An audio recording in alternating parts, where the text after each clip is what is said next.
So if you're watching on Patreon and you're like, "Hey, we missed the beginning of the Tukey Kevin Brennan interview," it's on my Twitter. I guess I didn't watch it. Anyway, that's what happened. Anyway, so Tukey comes to the room. He's good natured ribbing. Then he's like, just come play poker with us. Come play poker with us. So I go down to play poker, after we cleared out out of the room. And this guy that I guess Flimsy is vouching for, this guy's like, we should get our own table. I'm like, yeah, no, I don't know if we need our own table. He goes, no, we'll get all these guys over. So then he goes through all this trouble talking to the fucking floor guy in a poker room. And then I go over to the table. There's two people sitting there. I go, no, I'm not doing this. So I'll just sit wherever. I don't want to sit with this cokehead anyway. So then I go to this random table. Stevie Lou's around, Teamster Tim's around, but there's a table at Rocco and Melton, and against Vince the lawyer playing at. And at this point, I'm drunk, so I'm just like playing poker. I lose. Teo Hank could give me like $300, $200, and then other people give me live super chats. So I lost that on a hand I should have won. Anyway, then Stevie Lou goes, you better take the show down. Is it still on YouTube? I go, yeah. So I go upstairs, take it down, come back down. All of a sudden, now the floor guy knows who I am. He goes, I'm a big fan of yours. I go, oh, really? So wow. But now there's seats at the Tukey Melton table.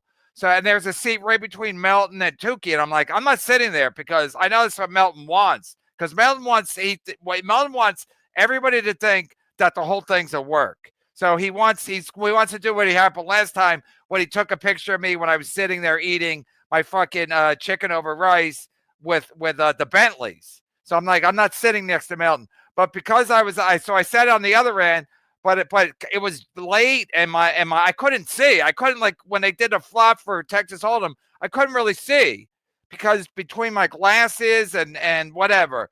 So I was getting pissed about that. Then I told the dealer, I go, you're the worst dealer I've ever met because I won a hand, but I only won a little bit of money. So I go, you're the worst dealer I've ever met. She goes, floor. So she calls over this other floor guy, and he goes, okay, you're in timeout. I go, what? It's like 4 a.m. He goes, you're in timeout. I go, what? What are you, a child? Yeah. So I go, you mean I can't play anymore? He goes, you got to wait till this dealer leaves. And I go, what the fuck? I go, this trumps America where I lost my First Amendment right? I can't free speech. I go, this dealer, it was an Asian lady dealer. I go, this dealer, if she's got such thin skin, she shouldn't be allowed to deal. I mean, you're going to have to deal with people that are going to have opinions. People are losing money. So I go, fuck this. I take my money. I leave. I start kicking shit.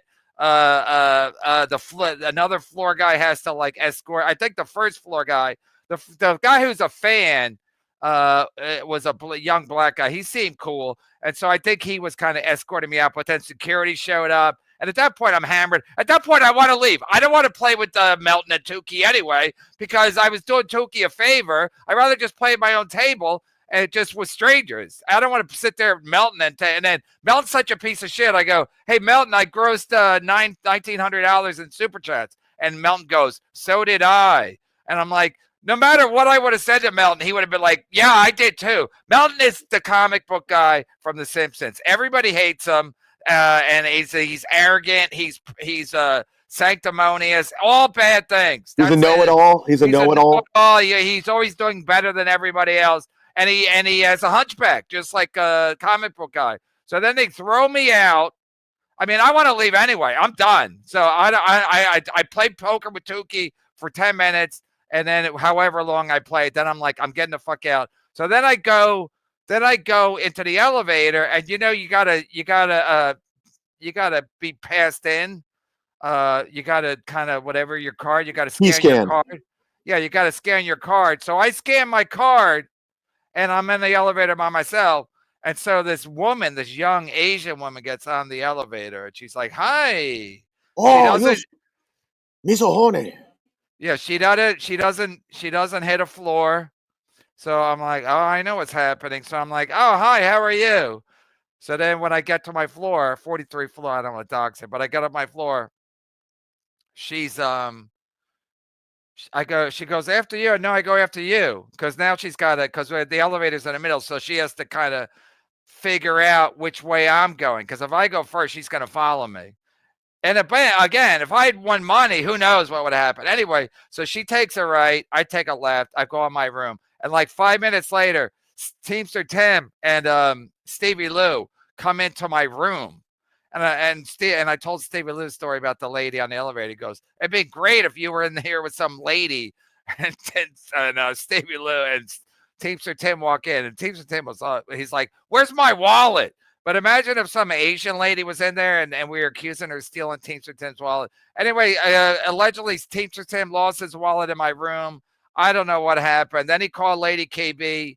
And so I think that maybe she had it. Maybe it was the oldest truck in a book. Teamster Tim was like, "Lady KB, can I come to your room? I think I left my wallet there." And then she had a threesome with Teamster Tim and Bill from Jersey. Let's run with that rumor. I like that. Yeah.